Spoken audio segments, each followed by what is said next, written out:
On the happiest day of my life, my own father turned my white dress red. "You'll never belong to another man," he shouted as his fists robbed me of consciousness. The monster who raised me tried to destroy me at the altar of my freedom.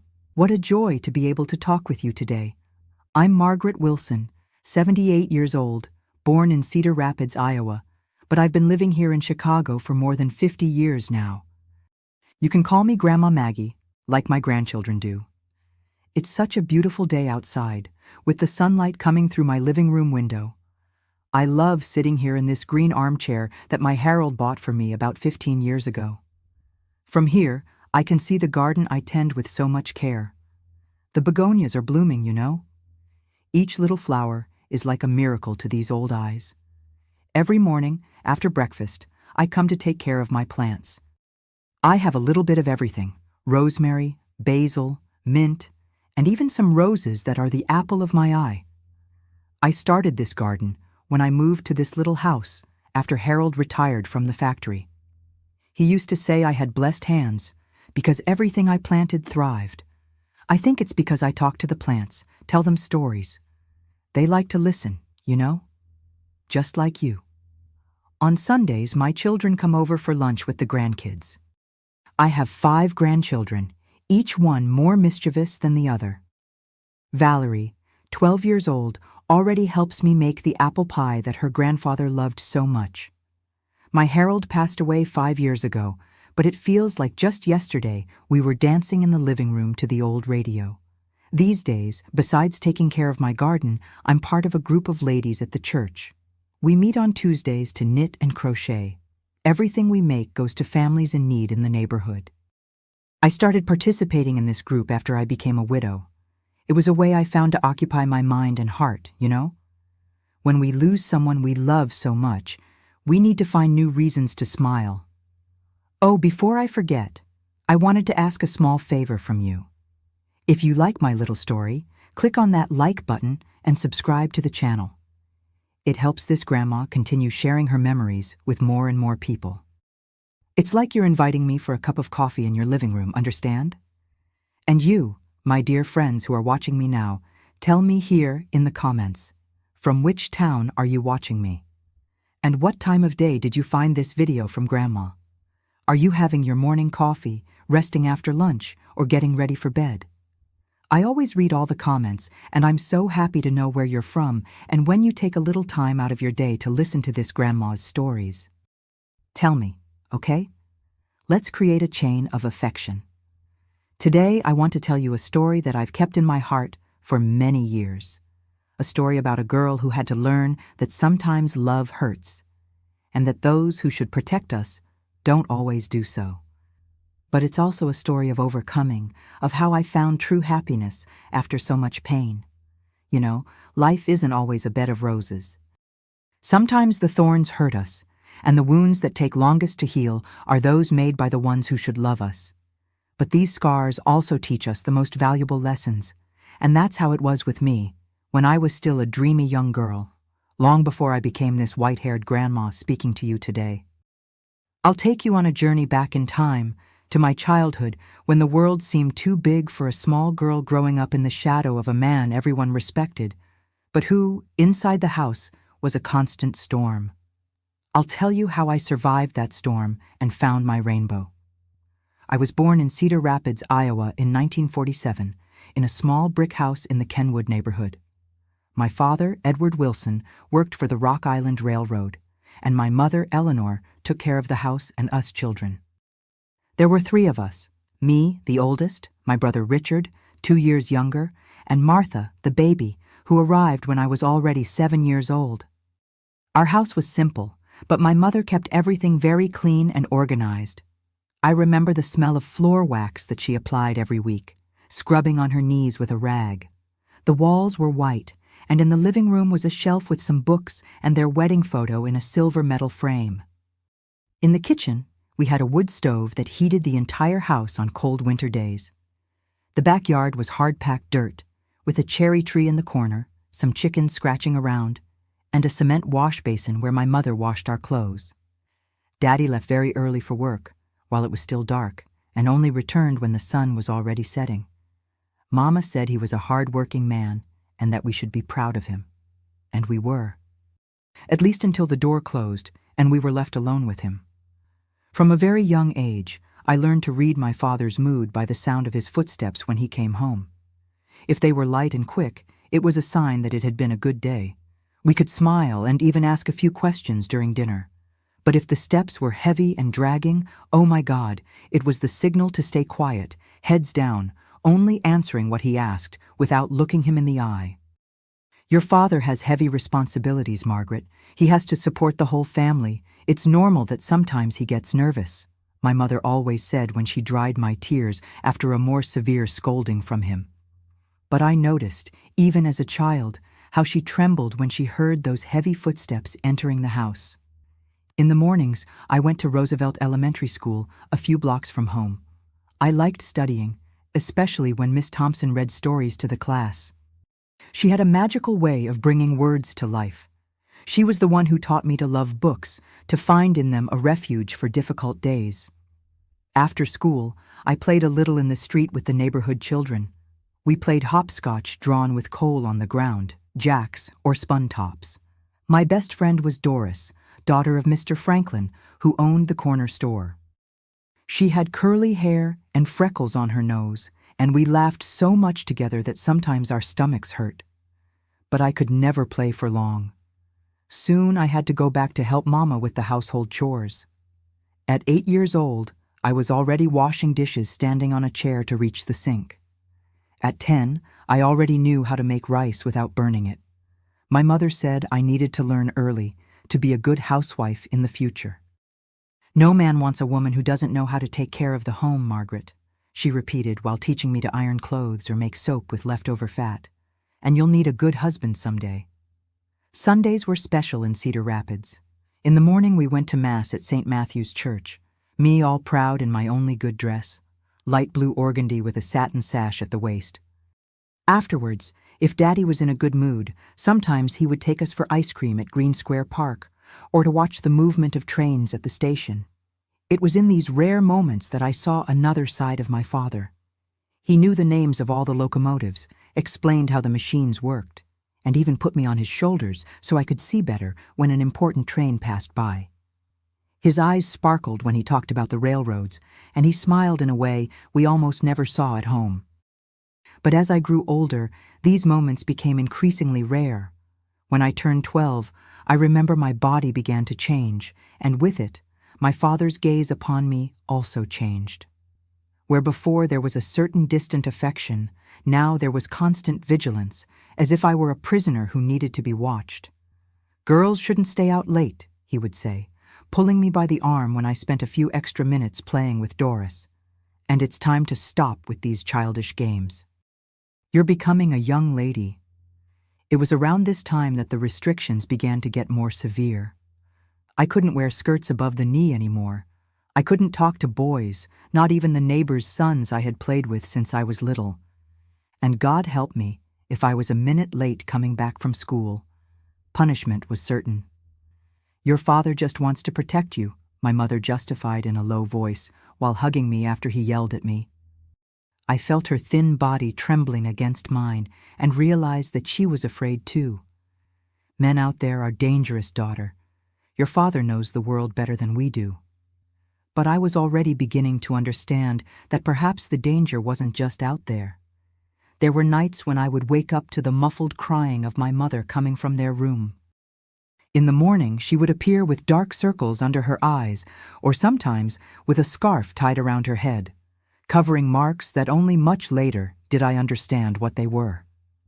In Cedar Rapids, at that time, everyone had great respect for my father. At church, he was one of the first to arrive and the last to leave. He greeted the priest with deference, helped at the church festivals, was known for his dedication to work on the railroad. A man of respect, they said.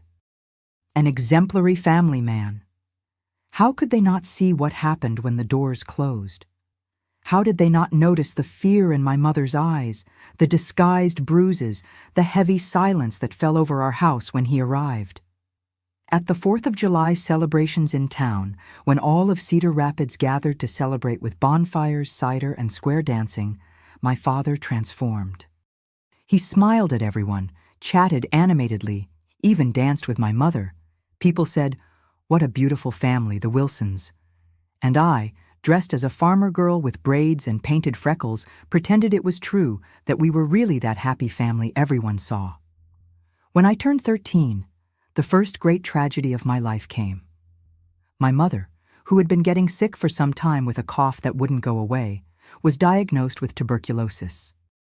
In a few months, she wasted away before our eyes, getting thinner and weaker each day until one morning she simply didn't wake up anymore. With my mother's passing, something definitively broke inside my father. The little sweetness we sometimes managed to glimpse disappeared completely. In its place remained only bitterness, anger, and an even more suffocating control over me and my siblings. It was at this moment that I understood my childhood was over for good. At 13, I assumed my mother's role. I took care of the house, Richard and little Martha, cooked, washed, ironed. And I still tried to go to school because Miss Thompson insisted I was too smart to stop studying. But my father's eyes followed me everywhere, and his words became harsher every day. "You're not going to be like those loose girls in town. As long as I'm alive, you'll stay in line, Margaret, or you'll regret it." And so, between mourning for my mother and fear of my father, I left behind that girl who once dreamed of being a teacher like Miss Thompson, who loved to play hopscotch and who believed that the world out there had more good than bad things to offer. After Mama was gone, the house became even more silent. The smell of flowers that she always put in a small vase on the dining room table disappeared, as did her soft little songs while washing clothes in the basin. Now it was me who tried to keep the house in order, take care of my siblings, and still go to school, although I often missed classes to keep up with everything. At 15, I was practically the lady of the house. I woke up before sunrise to light the wood stove, prepare coffee for my father and my siblings, get lunch started. Richard, at 13, began working as a helper on the railroad too, influenced by Daddy. As for little Martha, at just 8 years old, she was under my care when she wasn't at school. "Watch that girl, Margaret. I don't want her getting lost out there while I'm working," my father ordered every day before leaving. And I obeyed, afraid of what would happen if he came home and didn't find everything as he expected. Gradually, I lost contact with my school friends. Doris would come visit me once in a while, but soon realized that my father didn't like having her there. "That girl is too loose," he would grumble after she left. "She's out there talking to just anyone. She's not company for you." Over time, even Doris stopped coming. I would see her from afar at Sunday Mass, surrounded by other girls, laughing and talking about things I was no longer a part of. Once she waved at me, and I could only smile briefly before feeling my father's hand tighten on my arm, pulling me away. Miss Thompson was the only one who didn't give up on me. Even with my frequent absences, she would come to our house to bring lessons and books. "Margaret has a gift with words," she would tell my father. "It would be a shame to waste that talent." My father would receive her with forced politeness, but as soon as she left, he would put the books on top of the wardrobe where I couldn't reach. Too much study just fills a girl's head with nonsense. What you need to learn is to be a good housewife, not to be reading these stories. It was during one of these visits from Miss Thompson, when I was 16, that I met her nephew, Theodore, who accompanied her to our house. He was a few years older, studying in Chicago to be a doctor, and had come to spend the holidays in Cedar Rapids with his aunt. Tall, with glasses, he spoke softly and looked at me in a way no one had ever looked before, as if I were someone important, someone who deserved to be heard. When they left, my father exploded in a fury I had rarely seen before. "I saw the way that young man looked at you and the way you smiled at him. Do you want to become a loose woman? Is that what you want?" That night, he locked me in my room and said I would no longer go to school. "If that's what school is teaching you, to give little smiles to young men, then it's over. You'll stay at home where I can watch you." And so it was.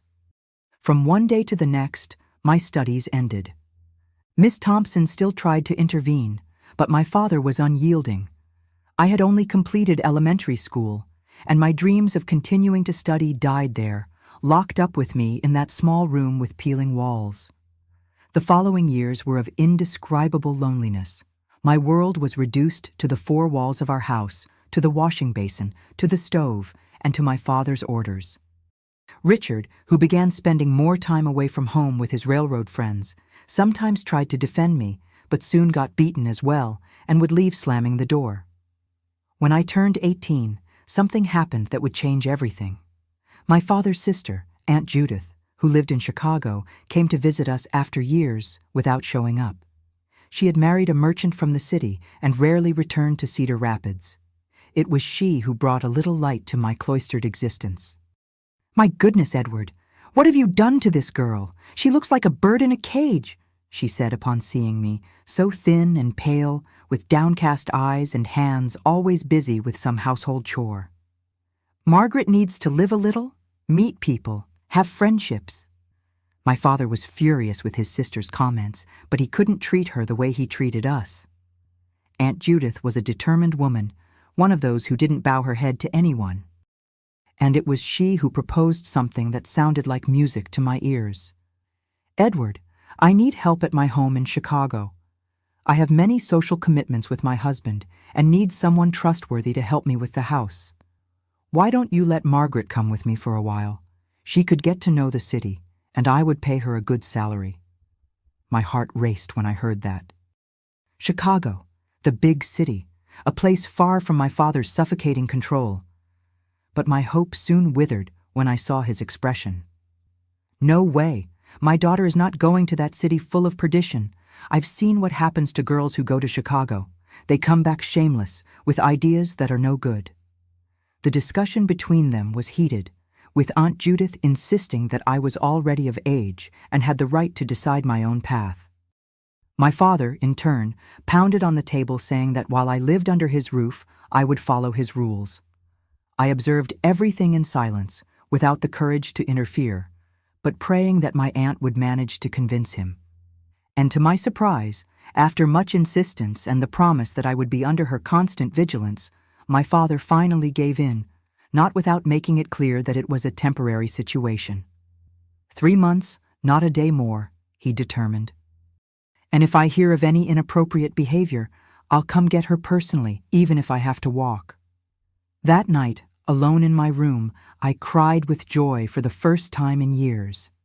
3 months away from that house, away from the shouting, the orders, the constant fear. It seemed like a dream. I left for Chicago on a rainy morning in October 1965. I carried a small suitcase with my few clothes, and hidden among them, a book that Miss Thompson had given me years before. Wuthering Heights. It was my little treasure, my window to a world beyond the walls of my prison. Aunt Judith's house in Chicago, in the Hyde Park neighborhood, was so different from ours in Cedar Rapids that it seemed to belong to another universe. It had 2 floors, colored tile flooring, polished furniture that shone, and even a television set, something I had only heard about. "Here you'll have your own little room, Margaret," Aunt Judith told me, showing me a small but cozy room at the back of the house. "And on Sundays, you'll have the day off to go out and get to know the city." In the first few days, I felt lost with so much freedom. I found it strange not having someone controlling my every step, telling me what I could or couldn't do. Aunt Judith was demanding with the housework, but she never treated me with the harshness I was used to. Her husband, Uncle William, was a quiet man who spent most of his time at the fabric store he owned downtown. It was on one of my Sunday days off that I met Harold. Aunt Judith had taught me how to ride the bus and given me permission to go to Mass at Holy Name Cathedral. After the religious service, I was admiring the square when I dropped my handkerchief. A tall young man with dark hair and a gentle smile picked it up for me. "Miss, you dropped this," he said, extending the embroidered handkerchief that my mother had made years before. His eyes were honey-colored, and there was a kindness in them that made me blush. Thank you," I stammered, unaccustomed to talking to strangers, especially young men. "First time at the cathedral?" he asked, noticing my amazed look at the church. When I nodded, he smiled more. I'm Harold Brooks. I work nearby, at Chicago Typesetting. If you'd like, I can show you other beautiful places in the city on the next Sundays. The fear my father had planted in me made me initially retreat. Men were dangerous, he always said. You couldn't trust them. But there was something about Harold, a calmness, a respectability, that made me accept his invitation for coffee right there in the square, under everyone's eyes. That coffee turned into regular Sunday meetings. Harold showed me Grant Park, the Field Museum, the Maxwell Street Market with its colorful fruits and cheerful noise. And more importantly, he showed me that there were men different from my father, men who spoke with kindness, who listened to what I had to say, who respected my thoughts. When the 3 months were coming to an end, I panicked. The idea of returning to Cedar Rapids, to that gloomy house and to my father's control, was unbearable. I told Harold everything, about my father, about how he treated me, about my fear of going back. Margaret, he said, holding my trembling hands, I know we've only known each other for a short time, but I love you. I can't imagine my life without you now. Marry me, and you'll never have to go back to that house. My heart almost stopped. Marriage, the solution I had never imagined. As another man's wife, I would legally be free from my father's control. But that wasn't the only reason I accepted Harold's proposal. In the few months I had known him, I learned to love his gentleness, his respect for my space and my feelings, the way he made me feel valued. Yes, I answered, with tears in my eyes. Yes, I'll marry you. But I knew my father would never easily accept it. The battle for my freedom was just beginning. When the 3 months came to an end, Aunt Judith took me back to Cedar Rapids to talk to my father. I trembled with fear during the entire trip, clutching my small suitcase. Harold had given me a letter to deliver to my father, formally asking for my hand in marriage as tradition demanded. But knowing my father as I did, I knew that request would be like lighting a match near gasoline. Don't worry so much, girl. Aunt Judith tried to calm me on the train. Your father is difficult, but I'm his older sister. He'll have to listen to me. We arrived home in the late afternoon. Richard, now 16 years old, was taller and stronger, working steadily on the railroad. Martha, at 11 years old, ran to hug me as soon as she saw me. My father was sitting in the living room chair, rigid as a statue, observing my every move. So you're back, he said dryly. I hope that time in the city hasn't put wrong ideas in your head. Aunt Judith, without wasting time, told him about Harold. She described him as a hard-working young man, from a good family, respectful, who had serious intentions with me. As she spoke, I saw my father's face go from red to purple, his hands gripping the arms of the chair so tightly that his knuckles turned white. You let my daughter meet a man? Alone? He asked with a calmness that was more frightening than his shouting. They met in public places, Edward, Aunt Judith replied. Harold is a serious young man. He's worked at the typesetting company for years, has savings. He wants to do things right. When I handed Harold's letter to my father, his hands were shaking so much I thought he would tear it without reading. But he opened it, read in silence, and then crumpled it into a ball, throwing it on the floor. Never, he finally shouted, rising from his chair. My daughter will not marry some stranger from Chicago, some opportunist she met on the street and now wants to take her away. The argument that followed was so intense that Martha ran to hide in the bedroom. Aunt Judith and my father shouted at each other like I had never seen before, and I, trembling in a corner, tried to gather courage to say what needed to be said. Dad, I finally managed to speak, my voice almost a whisper. I love Harold, and I'm going to marry him, with or without your blessing. The silence that fell over the room was deafening. My father turned slowly to me, his eyes sparking with hatred. What did you say? He asked, taking a step toward me. I'm already of legal age, I continued, my voice faltering, but determined. I can make my own decisions. His hand came so fast, I didn't even see it. I only felt the impact against my face, so strong that I fell to the floor. Aunt Judith screamed and tried to place herself between us, but my father pushed her aside. "Ungrateful!" he shouted as I cowered on the floor. "After all I've done for you, this is how you thank me? Wanting to run away with the first man who gives you attention?" Aunt Judith managed to pull me out of the house, with my father still shouting all the curses he knew. That night, we slept at a friend's house in Cedar Rapids, and the next day we returned to Chicago without letting me say goodbye to my siblings. "He'll calm down," Aunt Judith said, trying to console me on the train back. "When he realizes that you're determined, that he's a good young man, he'll accept it." But deep down, I knew my father would never accept it. To him, I was property, not a person with my own desires. My decision to get married wasn't seen as a natural step in life, but as an unforgivable betrayal. In the following weeks, I stayed living with Aunt Judith in Chicago, while Harold and I planned a simple wedding. Without my father's consent, we would have to wait until I turned 21 to legally marry without his authorization. But Harold suggested a solution. We could have a religious ceremony first, and then, when I was of age, we would make it official in the civil registry. Meanwhile, Richard wrote to me secretly, telling me that our father was more intractable than ever, breaking things around the house and swearing he would bring me back even if tied up. These letters terrified me, but Harold always reassured me. "He can't do anything against your will, Margaret," he would say, holding my trembling hands in his. "We're in 1966, not the Middle Ages, and I will always be here to protect you." Harold's love was like a balm for all the wounds my father had left on me over the years.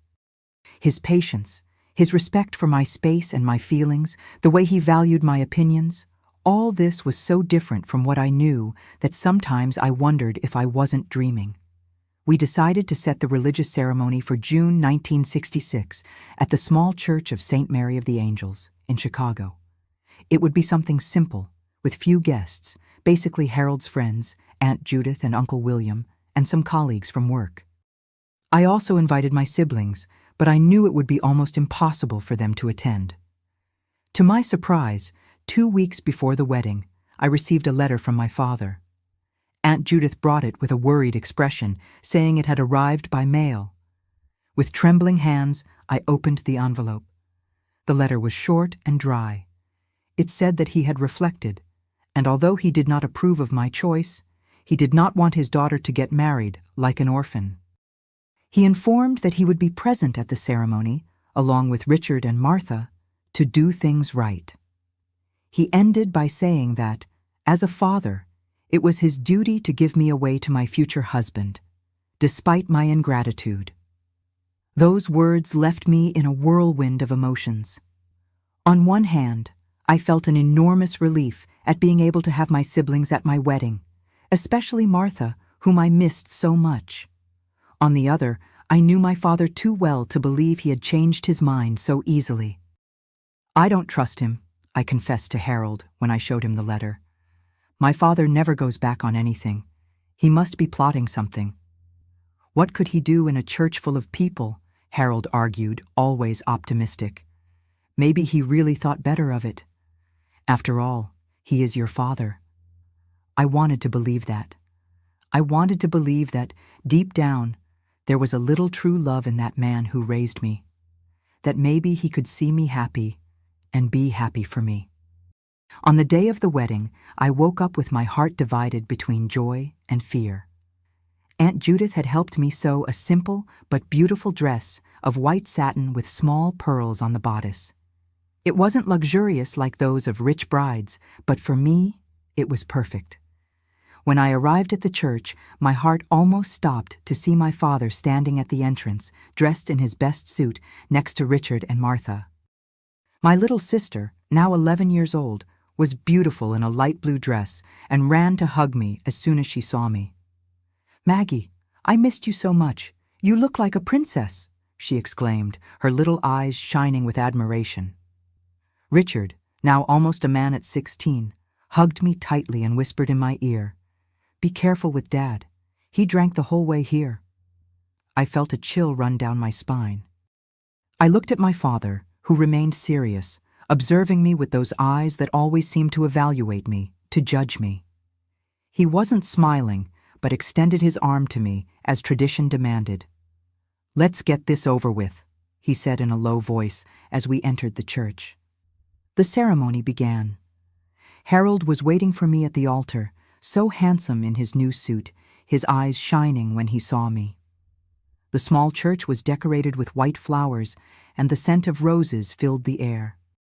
Despite my nervousness about my father's presence, I felt a deep happiness as I walked toward the man I loved, who represented my chance for a new life, free from fear. When the priest asked who was giving me away in marriage, my father squeezed my arm tightly before saying, "I, her father." Then he handed me to Harold and went to sit in the first pew next to my siblings. Throughout the entire ceremony, I felt his heavy gaze upon me. I tried to concentrate on the priest's words, on Harold's gentle hands holding mine, on the promises we made to each other.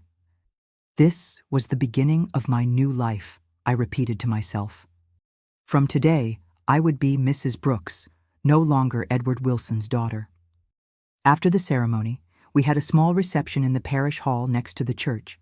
There was a simple cake, some snacks, and soda for the guests. I saw my father in a corner, drinking something he had brought in a bottle hidden in his jacket pocket. He refused to talk to anyone, just observing, with that look I knew so well, the look that preceded storms. It was when Harold and I were cutting the cake that my father approached. His walk was already unsteady because of the drink, and his face had that characteristic redness. "I need to talk to my daughter," he said to Harold, his slurred voice. One last father-to-daughter conversation. Harold looked at me, uncertain. I hesitated, but thought that maybe, just maybe, my father wanted to say a proper goodbye or even apologize for the past. How naive of me. "All right, Dad," I replied. "We can talk in the priest's office. It's right over there." I walked beside him to the small room, leaving the door ajar. As soon as we entered, I realized my mistake. His look changed completely, and the mask of the resigned father fell away completely. "You think you're going to abandon me like this? To live with this typesetter?" He spat the words with contempt. "After all I've done for you, all I've sacrificed?" "Dad, please," I begged, already backing toward the door. "It's my wedding day. Can't we just—" I couldn't finish the sentence. His hand flew toward my face with all its strength, throwing me against the wall. Pain exploded in my head, and I tasted the metallic taste of blood in my mouth. "Ungrateful!" he shouted as he advanced toward me again. "Slut! You think you can trade me for another man just like that? You think you can leave me?" His fists continued to fall on my face, my shoulders, my arms that I raised in a useless attempt to protect myself. I heard the sound of the fabric of my dress tearing, felt something warm running down my face. The world began to spin around me, the voices and sounds distancing, as if I were sinking in water. "You are my daughter," he continued to shout as I slid to the floor. "Mine, understand?" The last thing I remember from that moment was the distant sound of altered voices and the door being violently opened. Then, darkness. When I came to, I was lying in a strange bed, with a strong smell of ether and disinfectant in the air. I tried to open my eyes, but one of them seemed sealed, too swollen to move. With the other, I could see white walls and a window with light curtains. A hospital. "She's awake! Thank God!" I heard Harold's voice, so close it startled me. He was sitting next to the bed, holding my hand, with deep shadows under his eyes, and still wearing the wedding suit, although it was wrinkled and stained with blood. My blood or his, was my first confused thought. "Margaret, my love," Harold said, kissing my hand with tears in his eyes. "You're safe now. He won't hurt you anymore." Gradually, as the fog of unconsciousness dissipated, I began to remember what had happened. My father, the office, the blows, the torn dress, the darkness. "What happened?" I asked, my voice coming out hoarse and painful. I realized that my lip was cut and swollen, making it difficult to speak. Harold took a deep breath, as if gathering courage to tell me. "When you and your father left, I got worried. You seemed so nervous." After a few minutes, I decided to check if everything was okay. "That's when I heard your muffled screams." He stopped, swallowing hard, his teary eyes fixed on mine. I tried to open the door, but there was something blocking it. When I finally managed to get in, I saw him over you, and you on the floor, already unconscious, the dress, your face bleeding. Harold couldn't continue. He lowered his head, his shoulders shaking in silent sobs. I had never seen him cry before, and that broke my heart even more than my own injuries. "What did you do?" I asked, although I already knew the answer from the state of his suit. "I lost my head," he confessed, wiping away tears with the back of his hand. "I went after him. At that moment, I wasn't thinking. I just wanted him to stop, to get away from you. We fought. He was strong, stronger than I imagined for his age. He was completely out of control, shouting horrible things, that you were his property, that no man had the right to take you away." Richard appeared at the door of the room at that moment, his face marked by an expression that mixed relief and embarrassment. My brother, at just 16 years old, seemed to have aged 10 years in a single day. "The guests heard the shouting," he continued the story as he entered. "When we got there, you were unconscious, bleeding, and they were fighting like beasts. It took 3 men to separate them. Uncle William called an ambulance, and Aunt Judith is out there now, taking care of Martha, who won't stop crying." I closed my good eye, wishing it was all just a terrible nightmare from which I would wake up. My wedding, the day that should have been the happiest of my life, transformed into this horror. The dress we had sewn with so much care, destroyed. Little Martha, traumatized by seeing such violence. "And my father?" I asked, though I wasn't sure if I wanted to know the answer. Harold and Richard exchanged a quick look before my brother answered. "The police took him. He's detained for assault.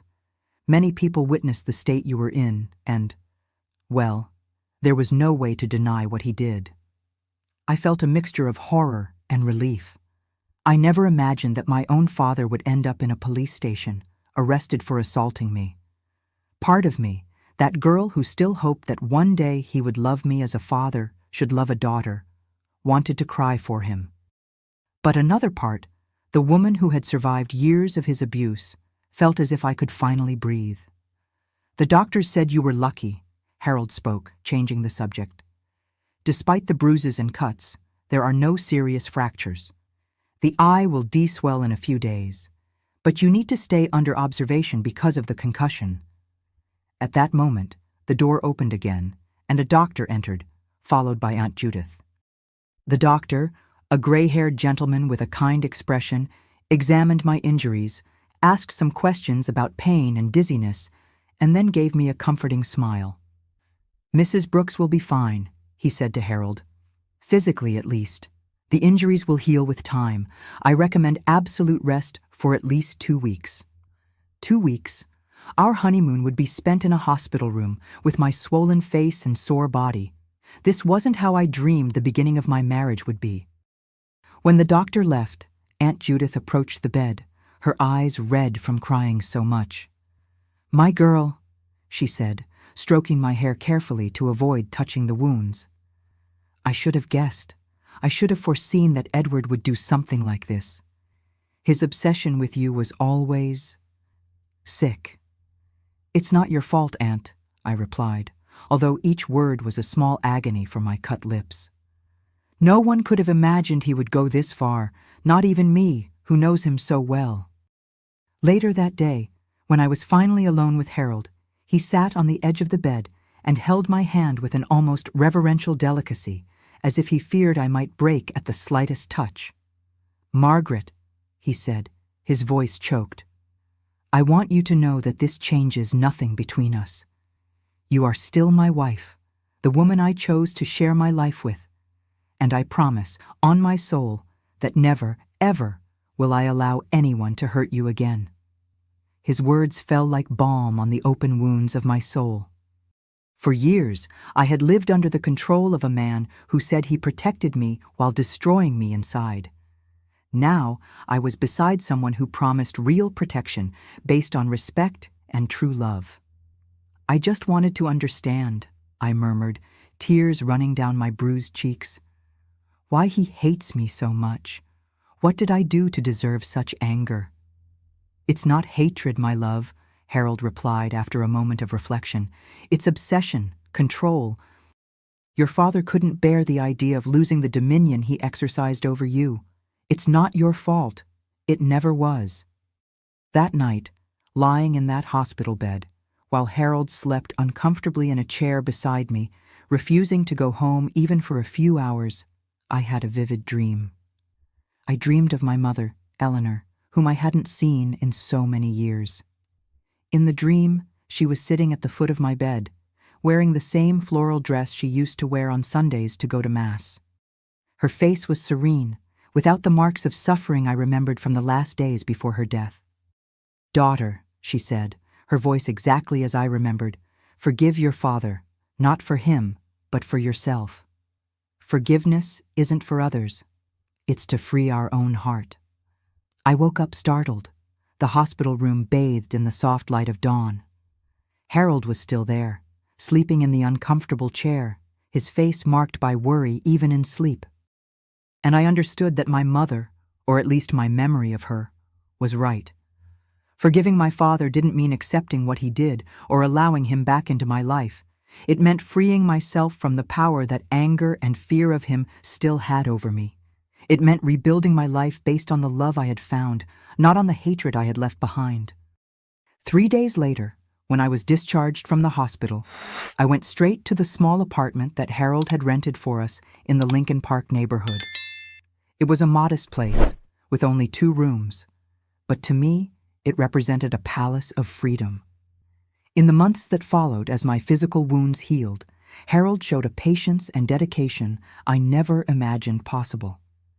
At night, when nightmares woke me up screaming, he was there, holding me in his arms until my heart stopped racing.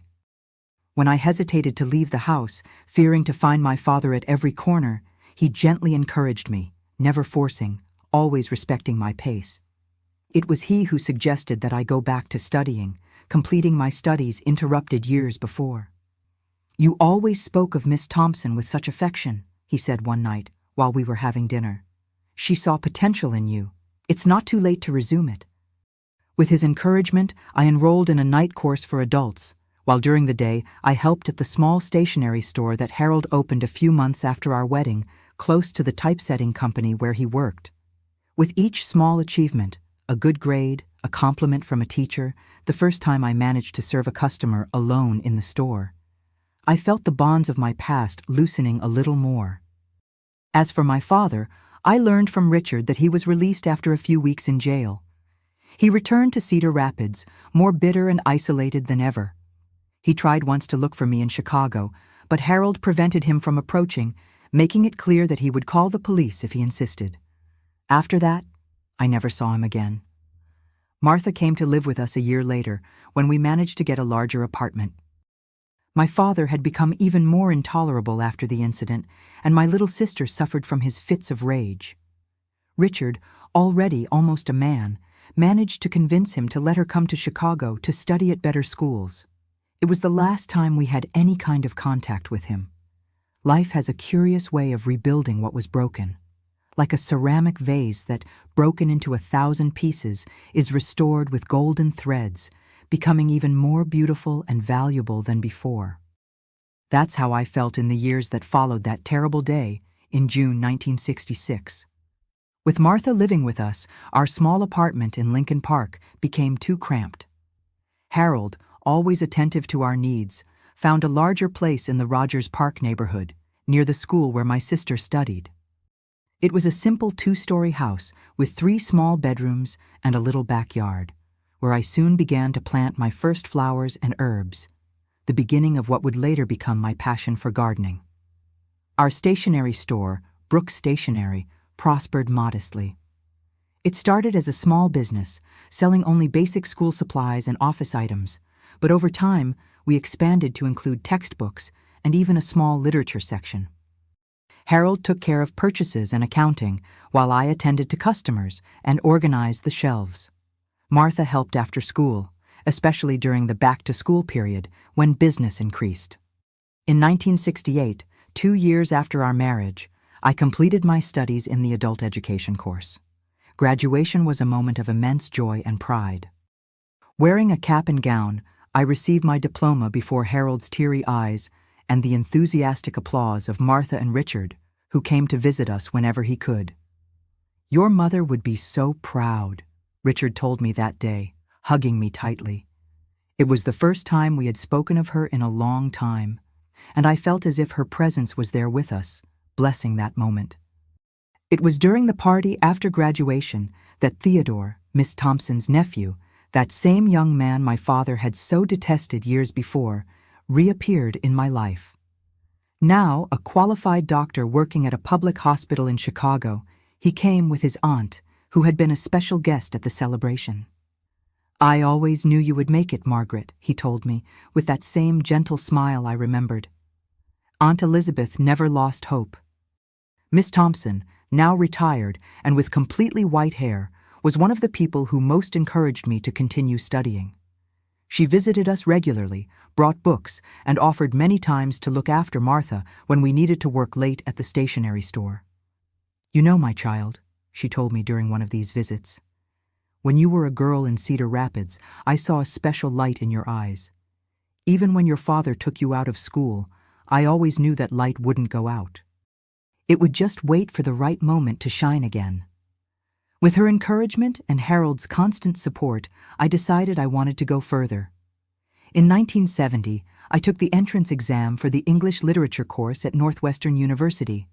I studied at night after closing the stationery store, often until late hours, with Harold bringing coffee to keep me awake. It was a period of much effort, but each page read, each test passed, was like a brick in the construction of my new identity, no longer Edward Wilson's terrified daughter, but Margaret Brooks, university student, shopkeeper, sister, wife. Our family grew in 1972, when our first child, Robert, was born. I had a smooth pregnancy, but the delivery was difficult and lengthy. Harold stayed by my side the whole time, holding my hand, wiping my sweat, giving me strength when I thought I couldn't go on. When we finally heard our boy's strong cry, I saw tears running down my husband's face. "He's perfect," Harold whispered, looking in wonder at the small bundle in my arms. "Just like his mother."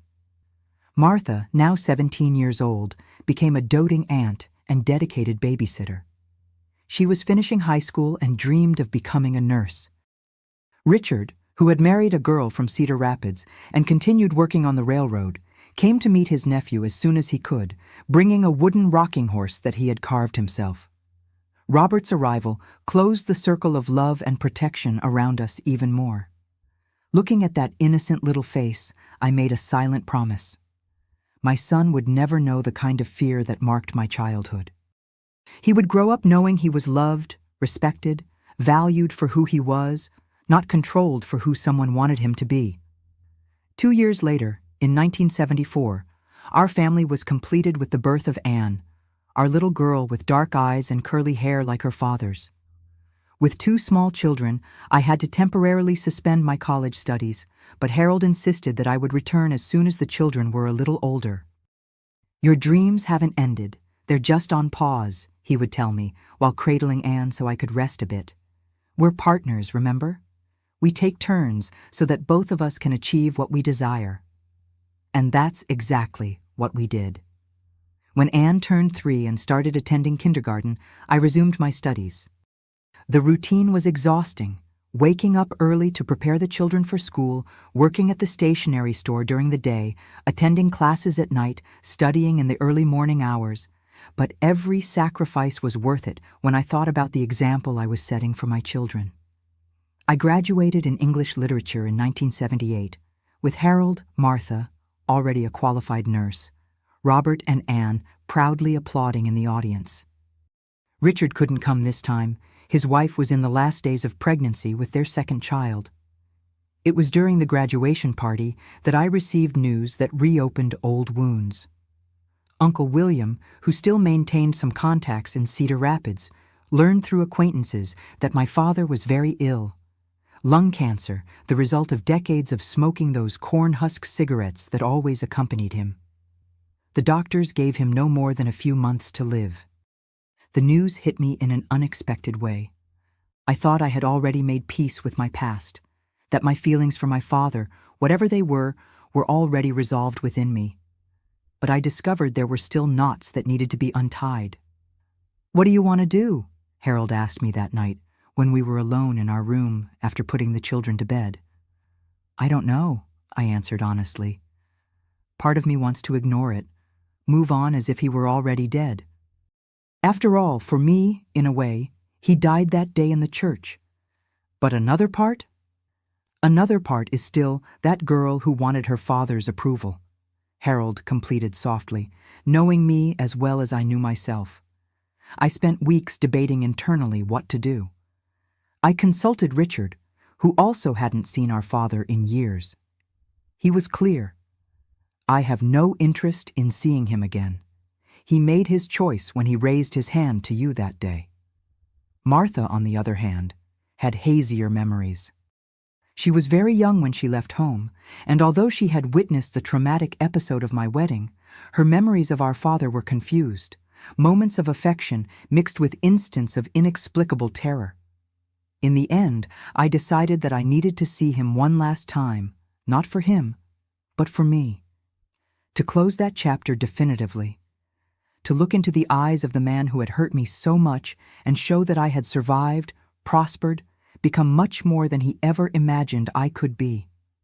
Harold insisted on going with me, but I asked him to stay with the children. "This is something I need to do alone," I explained.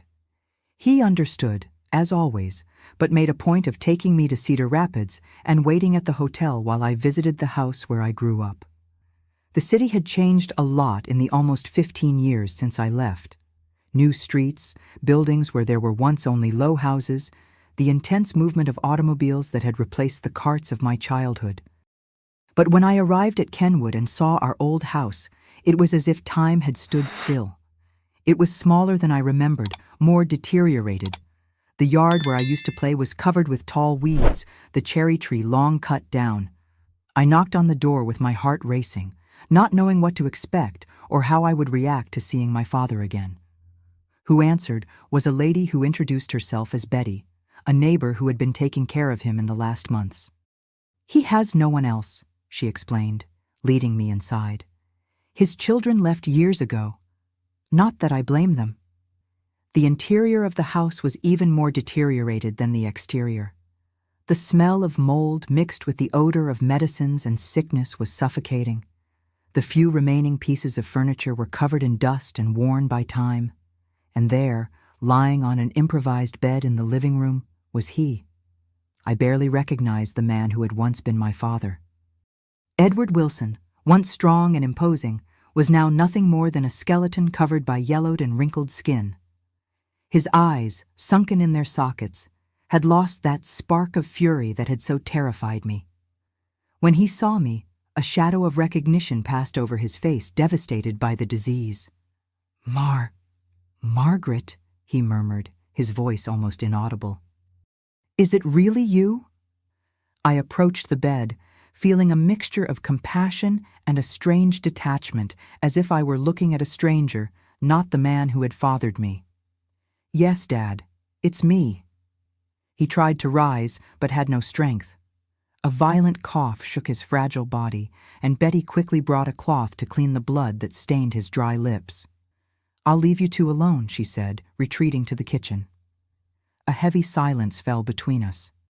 What do you say to someone who was your greatest terror and now lies helpless on the verge of death? What words could encompass everything that remained unsaid for so many years? "Are you doing well?" he finally asked, his eyes traveling over my face, my simple but elegant clothes, perhaps looking for signs of suffering or failure. "I am, Dad," I replied simply. I have a good life in Chicago. A husband who respects me, 2 beautiful children, a profession I love. I'm a teacher now. I teach English at the high school. I saw something pass through his eyes. Regret? Pride? Remorse? It was impossible to say. And Martha? Richard? He asked between bouts of coughing. They're doing well too. Martha is a nurse. Richard continues on the railroad, has 2 children. He closed his eyes for a moment, as if absorbing that information. When he opened them again, there were tears in them. Something I had never seen in my entire life. I made many mistakes with you, he said, each word seeming to cost him an enormous effort. Especially with you, Margaret. I don't know why. After your mother died, something in me broke. I was so afraid of losing you too, of failing, that I ended up becoming a monster. I didn't respond immediately. Part of me wanted to say it was okay, to forgive him as if his words could erase decades of fear and pain. Another part wanted to scream, throwing in his face every moment of terror he had put me through. In the end, I opted for the simple truth. Yes, Dad, you did wrong. You hurt us a lot. But we're okay now, despite everything. We found our own paths. In that visit to my father, there were no dramatic reconciliations like in the movies. There was no convulsive crying or embraces of forgiveness. There was only a silent acknowledgement, from both sides, of what was and what could have been. He passed away 2 weeks later, and I went to the funeral with Harold and Richard. Martha preferred not to go. I have too many memories, she said. I prefer to keep the few good ones. After that, I felt as if a weight had been removed from my shoulders. Not because my father was gone, but because I had finally faced that last ghost from my past.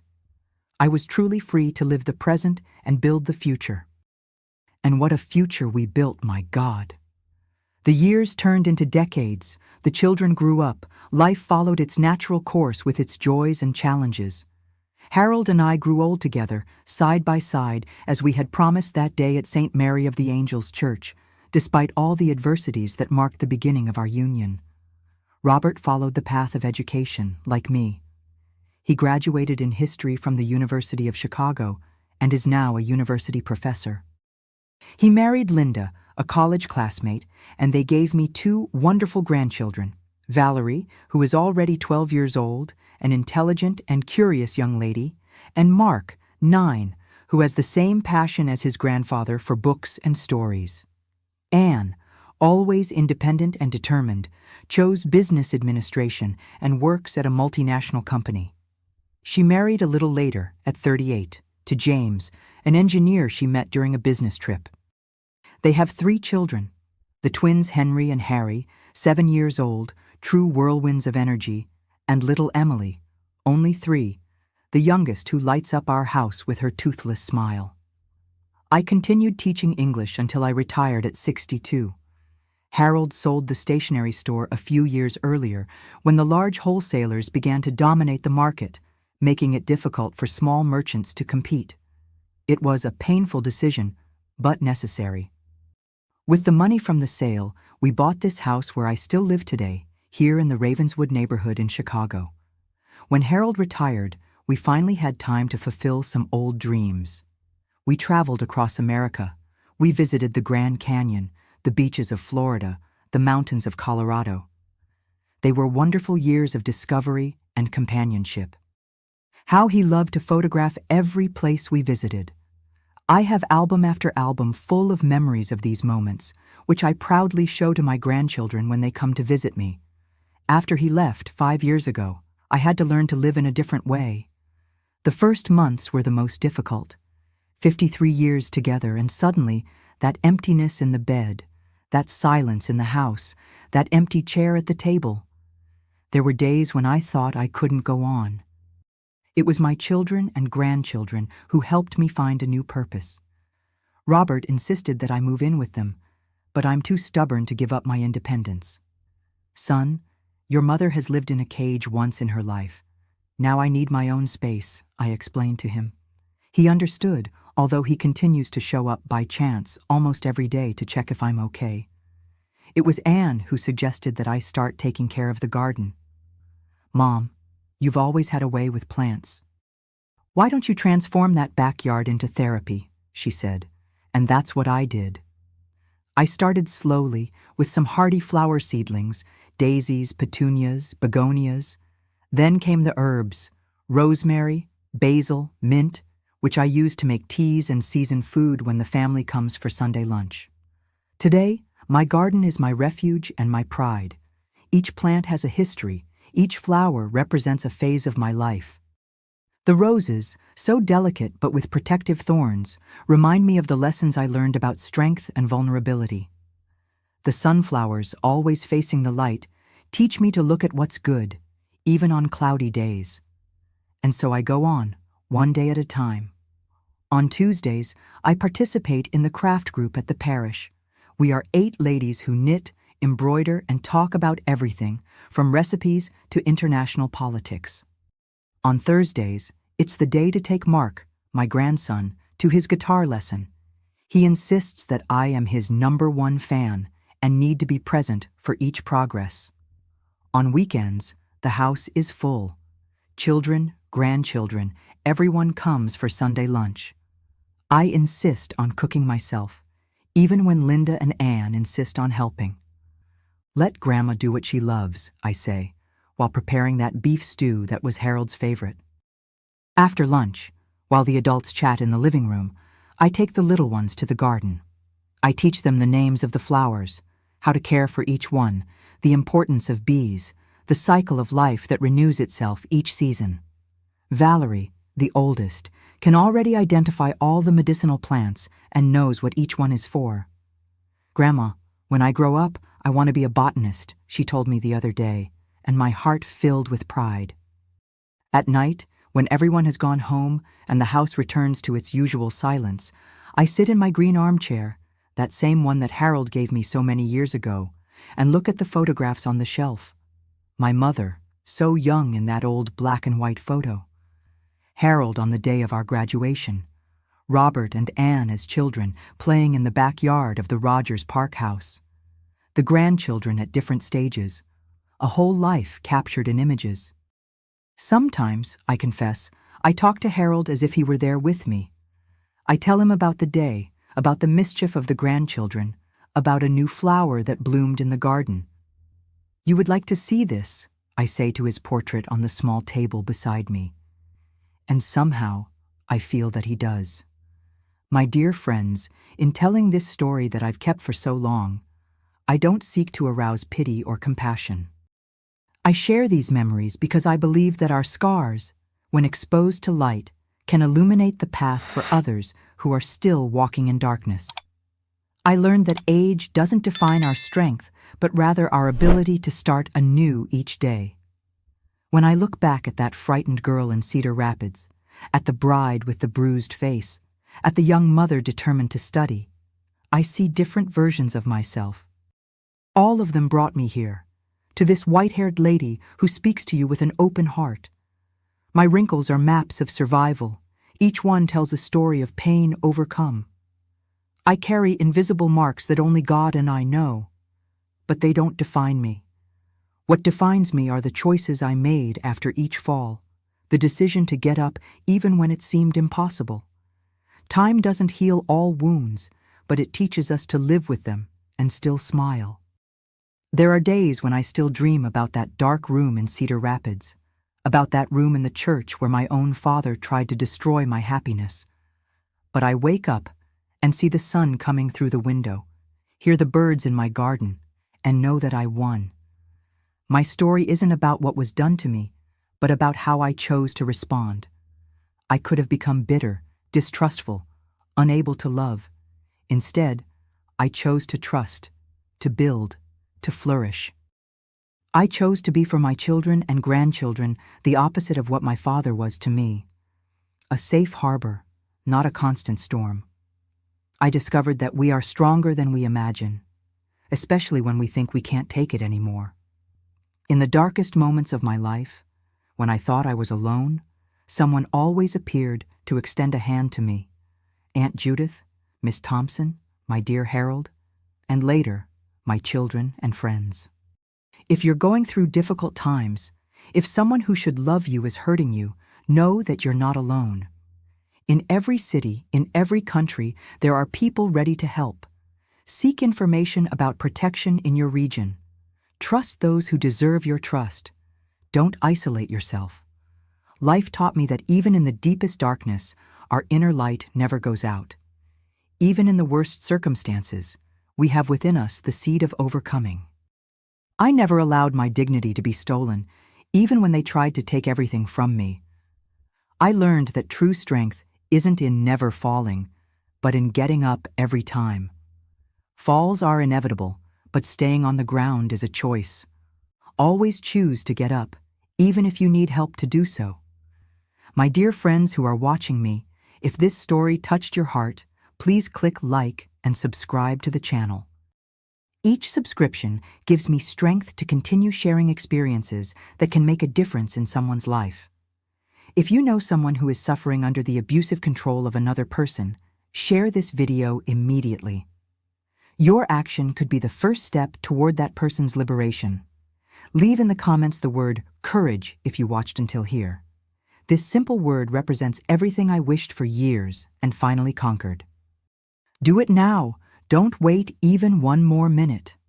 Together, we form a chain of support and hope that can reach those who need it most. And always remember, age has given me the wisdom to understand that it's never too late to start over. Dignity and respect are universal values, no matter where you are. Extend your hand, be part of the solution. Together, as a global community, we can make a difference. Oh, and don't forget to let me know in the comments which town you're watching from. I love to know that my Grandparents' Tales channel is reaching people from all over. Is it morning, afternoon, or evening where you are? I read every comment, and it brings me such joy to connect with all of you.